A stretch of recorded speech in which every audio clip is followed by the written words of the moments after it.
Three Smith County men have worked together to uncover a piece of hidden history in New Middleton, Tennessee.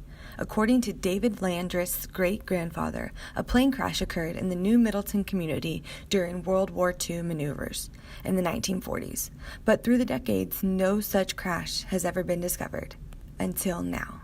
When I was probably 7 or 8 years old, my great-grandfather would tell me stories about the maneuvers coming through Middle Tennessee.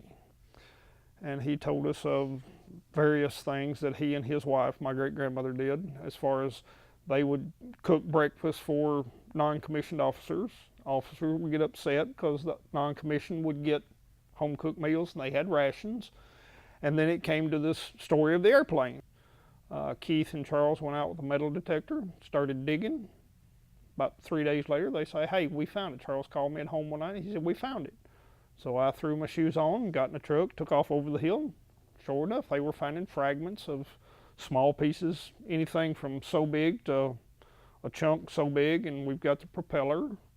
And Keith has identified several pieces, and that's pretty much it. I was amazed that parts of it could be identified, much less, as in, well, there's a couple of buckles from the safety harness. And they're intact. You can easily identify them. It was amazing because I was under the impression it exploded, it buried, nothing left. So it was a great feeling too. Charles McKinney, a neighbor of David's and the initial crash site discoverer, found and was able to identify most of the hundreds of pieces of debris found that day.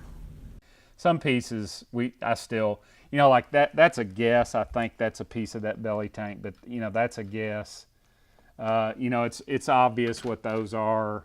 It's obvious what that is. I finally figured that out. I didn't know what those were until just recently, really. Of course, you know what those are. Now there's other pieces in here like this, for example. I have no idea what that is.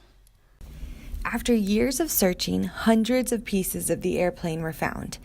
David knew his grandfather would be proud, even if he never would have told him. He would not say, "Great job," or "I'm glad you guys found it." And like I said earlier, it would be, "I told you so," but he would be very happy.